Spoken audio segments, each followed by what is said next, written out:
आदरणीय प्रबंधक महोदय, उपस्थित छात्र छात्रा, जैसा कि आप लोग जानते हैं कि आज शिक्षक दिवस है और पूरे देश में शिक्षक दिवस मनाया जा रहा है। ये परंपरा हमारे यहाँ उस महापुरुष की याद में मनाई जाती है जिन्होंने अपना पूरा जीवन शिक्षा के प्रति समर्पित कर दिया। ठीक है, जिनका जन्म 5 सितंबर 1888 को तमिलनाडु में हुआ। ये एक गरीब परिवार था, पढ़ने तक के इनके पास पैसे नहीं थे, लेकिन इन्होंने सुनो शांति अपनी लगन और धैर्य से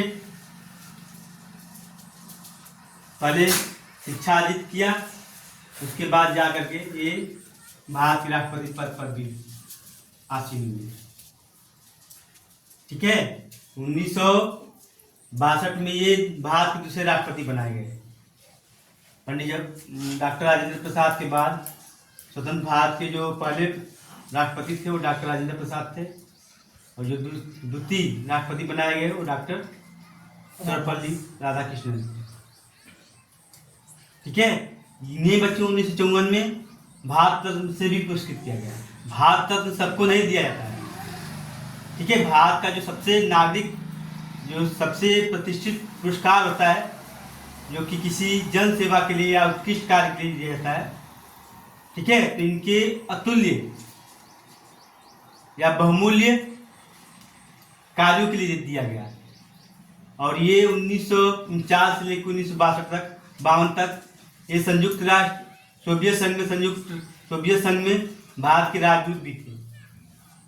ठीक है, तो ये परंपरा हमारे यहाँ 1962 से मनाई जा रही है। मतलब शिक्षक दिवस हम क्यों मनाते हैं? इनकी याद में। मतलब शिक्षक जो होता है वह समाज का प्रथम नागरिक होता है। शिक्षक जो होता है वह समाज का प्रथम नागरिक होता है। यह समाज को सुधारने का कार्य करता है। राष्ट्र निर्माता, सच्चा राष्ट्र निर्माता होता है। ठीक है, इन्होंने मतलब अपना पूरा जीवन शिक्षा के प्रति समर्पित कर दिया। मतलब उन्होंने पूरा जीवन अपना देश और देश के युवाओं, नवयुवकों या देश के विकास में या देश की प्रगति में इन्होंने पूरा जीवन अपना समर्पित कर दिया। ये अलग अलग पद पर अलग अलग समय में अलग अलग पद पर भी आसीन हुए। 1939 में इनको बीएचयू का कुलपति बनाया गया। बनारस हिंदू यूनिवर्सिटी का इनको कुलपति बनाया गया। 1918 में इनको मैसूर विश्वविद्यालय का कुलपति बनाया गया।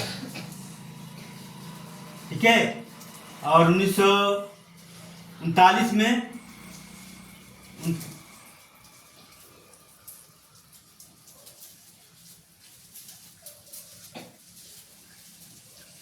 इनको बीएचयू का कुलपति बनाया गया। तो कहने का मतलब ये हुआ कि हम जब तक अपना इन्होंने अपना जो जीवन था वो पूरा शिक्षा के प्रति समर्पित कर दिया। इनको महान दार्शनिक, विचारक और राजनीतिज्ञ भी कहा जाता है। ठीक है, क्योंकि ये एक राजनेता भी थे बच्चों। 1900 जब देश आजाद हुआ तो इनको प्रथम उपराष्ट्रपति बनाया गया। ठीक है, और ये 1952 से लेकर के 1964 से लेकर 1962 तक ये भारत के उपराष्ट्रपति भी रहे।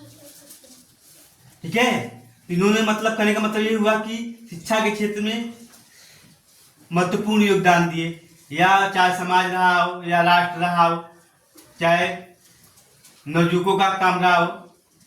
इन्होंने ये कई बार आंदोलन के स्वतंत्रता संग्राम में कई बार जेल भी गए।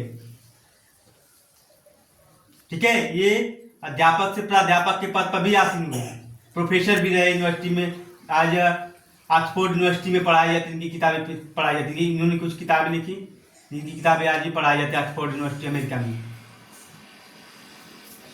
ठीक है, तो कहने का मतलब ये है कि जब तक हम लक्ष्य अपना गोल स्थापित नहीं करेंगे, सेटअप नहीं करेंगे, तब तक हम कोई काम कर नहीं सकते।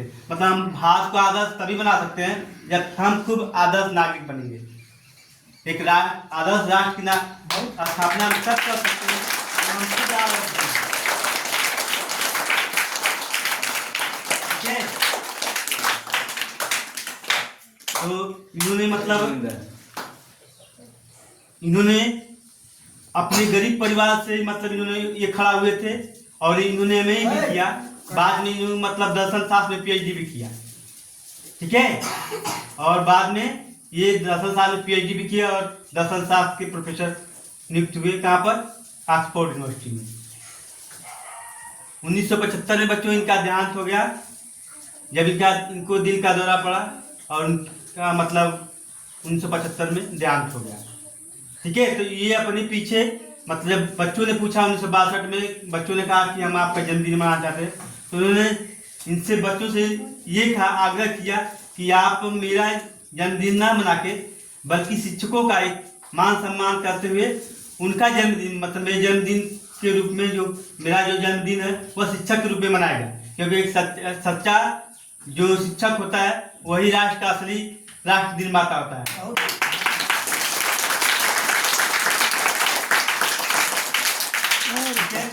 अतः आप लोगों से मैं अनुरोध करता हूँ, निवेदन करता हूँ कि जब तक आप गोल स्थापित नहीं करेंगे, सेटअप नहीं करेंगे, जब तक अपने लक्ष्य को स्थापित नहीं करेंगे, तब तक आप अपने उद्देश्य को अर्जित नहीं कर पाएंगे।